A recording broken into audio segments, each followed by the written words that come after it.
और आज के वक्त में मांसपेशियों के मरीज भी काफ़ी बढ़ रहे हैं। इस बीमारी से लोग काफ़ी परेशान हैं।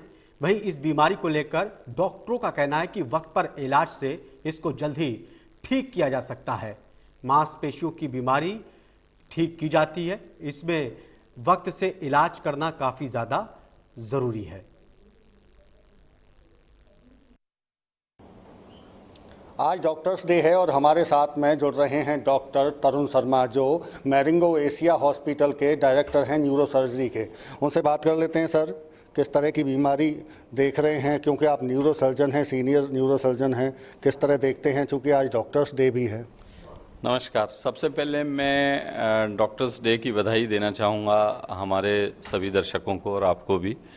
और देखिए, ये डे एक अवेयरनेस फैलाने के लिए भी है, बीमारियों से जागरूक करने के लिए और कैसे हम इनका रोकथाम कर सकते हैं। कॉमन तौर पे जो हमें हमारी प्रैक्टिस में देखने के लिए मिल रहे हैं पेशेंट, वो आजकल cervical spondylosis, cervical disc disease और लंबर स्पॉन्डिलोसिस, इसके यंग पेशेंट भी आ रहे हैं हमारे पास। ये बीमारियां पहले भी होती थी, ऐसा नहीं है, लेकिन अभी आजकल यंग पेशेंट में ज़्यादा देखने के लिए मिल रही हैं। तो क्यों ऐसा हो रहा है, इसको समझना ज़रूरी है, उसकी अवेयरनेस फैलाना ज़रूरी है। आजकल की जो लाइफस्टाइल है वो सीडेंट्री यानी फिजिकल एक्टिविटी कम है, ज़्यादा काम computer, laptop, work from home, ये कल्चर चल रहा है। तो उसके कारण से फिजिकल एक्टिविटी नहीं हो रही है, तो बैठे बैठे डिजनरेशन होता है। स्पाइन में जॉइंट्स होते हैं, डिस्क होते हैं, उसके अंदर डिजनरेशन होता है। अगर हम रेगुलर एक्सरसाइज करते हैं, कार्डियक एरोबिक एक्सरसाइजेस करते हैं, तो लचीलापन बना रहता है। कुछ हद तक रोकथाम इससे पॉसिबल है। सेकेंड फैक्टर है, फिर धूप का एक्सपोजर नहीं है, तो कैल्शियम, विटामिन डी, इसकी कमी से भी ऑस्टियोपोरोसिस बढ़ती है। तो एक संतुलित आहार लेने से भी हम काफ़ी हद तक इन बीमारियों से बच सकते हैं। तीसरा फैक्टर है अल्कोहल, स्मोकिंग। वर्ल्ड वाइड ये डाटा कहता है कि स्मोकर्स में कैल्शियम और विटामिन डी की कमी होती है, हड्डियां कमज़ोर होती हैं। तो कहने का मतलब ये है, अगर हम लाइफस्टाइल को नियंत्रित करते हैं, एक अच्छी जीवन शैली को अपनाते हैं, रेगुलर एक्सरसाइज करते हैं, स्ट्रेस से बचते हैं, तो फिर इन बीमारियों से काफ़ी हद तक रोकथाम की जा सकती है। और अगर उसके बावजूद भी किसी मरीज को ये बीमारी होती है, तो लक्षणों को पहचानें और एक क्वालिफाइड स्पेशलिस्ट से सलाह लें जो भी आसपास अवेलेबल है, और जो एडवाइस है उसको फॉलो करें। आप अनुभवी डॉक्टर हैं, न्यूरो सर्जन हैं, चूँकि अब ब्रेन की बीमारियां भी बहुत ज़्यादा हो रही हैं, उसको लेकर कैसे उसकी रोकथाम की जा सकती है और किस तरह की बीमारियां हैं और कितनी घातक हैं वो, अगर समय पर इलाज ना मिले तो?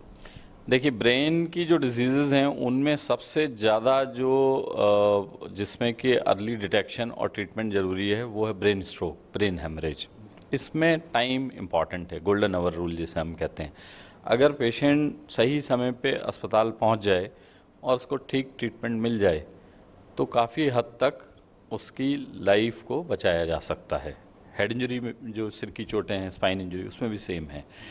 तो इसके लिए गवर्नमेंट भी वैसे काफ़ी सारी चीज़ें कर रही है, अवेयरनेस प्रोग्राम कर रही है स्ट्रोक के लक्षण को पहचानने के लिए, और मतलब उनको पहचान के जल्दी से जल्दी अस्पताल पहुंचाएं, ये अवेयरनेस फैला रही है। तो हम भी इसमें एक दो चीज़ें हैं जो बताना चाहेंगे। अगर किसी पेशेंट को लंबे समय से सिर में दर्द बना हुआ है और वो सिर का दर्द के साथ में उसको नींद भी डिस्टर्ब हो रही है, उसकी उल्टियाँ हो रही हैं, नज़र कमज़ोर हो रही है, याददाश्त पे फ़र्क पड़ रहा है, तो ये सारे लक्षण ब्रेन ट्यूमर के होते हैं। यहाँ मैं ये दोहराना चाहूँगा, हर सिर का दर्द ब्रेन ट्यूमर नहीं है, लेकिन कुछ रेड फ्लैग्स होते हैं जो मैंने बताए कि अगर लंबे समय से बना हुआ है सिर का दर्द, साथ में एसोसिएटेड सिम्टम्स हैं कि वॉमिटिंग हो रही है, याददाश्त कमज़ोर हो रही है, नज़र पे फ़र्क पड़ रहा है, हाथ पैर का अधरंग या वीकनेस हो रही है, तो ये ब्रेन ट्यूमर के लक्षण हो सकते हैं। तो इसमें डॉक्टर को संपर्क करके जो भी वो जांच कहते हैं वो कराना चाहिए। ब्रेन स्ट्रोक एक ऐसी चीज़ है, ब्रेन स्ट्रोक या ब्रेन हेमरेज, जो ज़्यादातर केसेस में एकाएक होता है।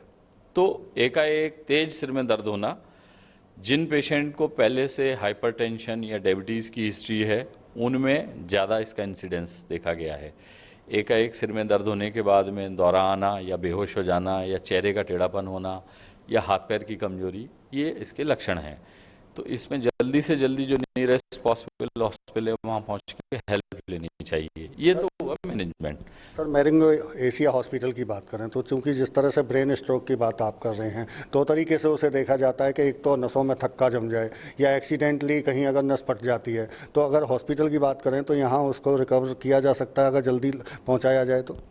हाँ जी, हमारे हॉस्पिटल में ये सारी फैसिलिटीज़ अवेलेबल हैं। किसी भी टर्शरी केयर हॉस्पिटल में सारी फैसिलिटीज़ होती हैं और विद इन 6 आवर्स अगर जो इस्चेमिक स्ट्रोक है उसमें 6 घंटे के पहले अगर मरीज अस्पताल पहुंचता है तो थ्रोम्बोलिसिस करते हैं, खून के थक्के को घुलाने का काम जो नाड़ियों में फंस जाता है जिसके कारण से इस्चेमिक ब्रेन स्ट्रोक होता है।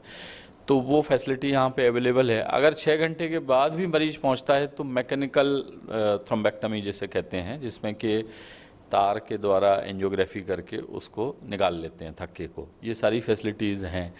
अगर सर्जरी की ज़रूरत है ब्रेन की तो वो भी नस को रिपेयर करना, एन्यूरिज्म या एवीएम जिसे कहते हैं, तो वो सारी फैसिलिटीज़ हमारे पास अवेलेबल हैं और आजकल अच्छी टेक्निक के कारण से रिज़ल्ट भी अच्छे हैं।